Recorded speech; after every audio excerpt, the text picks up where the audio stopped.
ഇന്ന് തന്നെ ഡൗൺലോഡ് ചെയ്യൂ. കാണൂ നിങ്ങളുടെ ഫേവറേറ്റ് ഷോസ്. പോലീസ് സ്റ്റേഷനിലെ ലോക്കപ്പ് ആയാലും ജയിൽ മുറി ആയാലും അച്ഛനിപ്പോ ഒരുപോലെയാ. പിന്നെ അച്ഛന് മോളോടൊരു കാര്യം പറയാനുണ്ട്. ആവർത്തിച്ച് പറയേണ്ട കാര്യമില്ലെന്നറിയാം. എന്നാലും അച്ഛൻ്റെ ഒരു ആശ്വാസത്തിന് വേണ്ടി പറയാ. അച്ഛൻ ജയിലിലായാലും സാരമില്ല.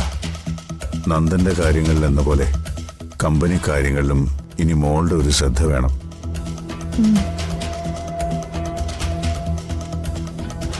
നന്ദൻ ചെയ്തിരുന്ന കാര്യങ്ങൾ ഇനി മോള് വേണം ചെയ്യാൻ.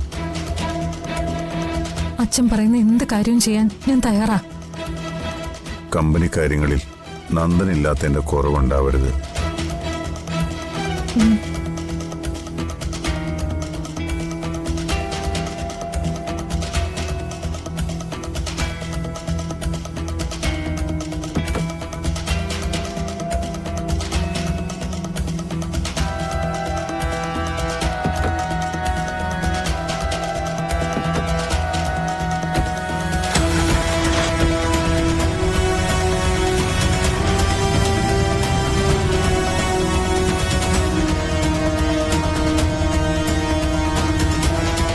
താൻ കാറിലിരിക്കെ, ഞാൻ വക്കീലിനെ ഒന്ന് കണ്ടിട്ട് വരാം.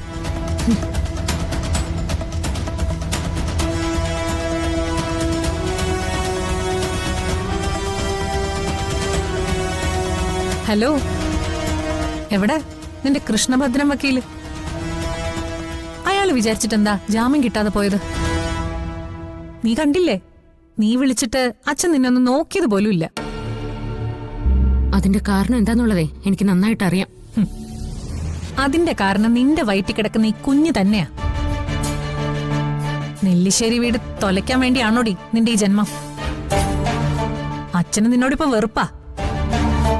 ഓരോ കുത്തിത്തിരിപ്പുകൾ നടത്തി അച്ഛന്റെ മനസ്സിൽ എന്നോടുള്ള വെറുപ്പ് നിറയ്ക്കാൻ എഴുതിക്ക് ഇപ്പൊ കഴിഞ്ഞു. അച്ഛൻ എന്നോട് അങ്ങനെ പെരുമാറിയതിൽ എനിക്ക് നല്ല വിഷമമുണ്ട്. പക്ഷെ ഇതൊക്കെ അച്ഛൻ തിരിച്ചറിയുന്നൊരു ദിവസം വരും. അങ്ങനെ കരുതി ആശ്വസിച്ച് കാത്തിരുന്നോ നീ? ഇപ്പൊ നീ കേട്ടല്ലോ, ഓഫീസിലെ കാര്യങ്ങൾ കൂടി അച്ഛൻ എന്നെ ഏൽപ്പിച്ചിട്ടുണ്ട്. നന്ദേട്ടന്റെ ചുമതലകൾ ആരെങ്കിലും ചെയ്യണ്ടേ? അത് ഞാൻ തന്നെ ചെയ്താൽ മതി എന്നാ അച്ഛന്റെ തീരുമാനം. അച്ഛന്റെ ഇപ്പോഴത്തെ തെറ്റിദ്ധാരണ ഒക്കെ മാറും.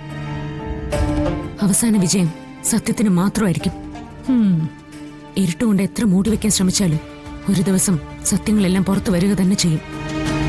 യഥാർത്ഥത്തിൽ നിങ്ങൾ എന്താണെന്ന് അന്ന് ഞാൻ എല്ലാവർക്കും മനസ്സിലാക്കി കൊടുക്കും.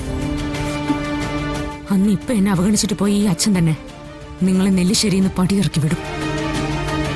അതിനുവേണ്ടി കാത്തിരുന്നു നിങ്ങള്. നമുക്ക് കാത്തിരുന്ന് കാണാം. എന്നോട് എതിർത്തവരെല്ലാം അതിന്റെ ഫലം അനുഭവിച്ചിട്ടുണ്ട്. ഇപ്പോ നന്ദേട്ടൻ കിടക്കുന്ന കാഴ്ചയും നീ കാണുന്നില്ലേ?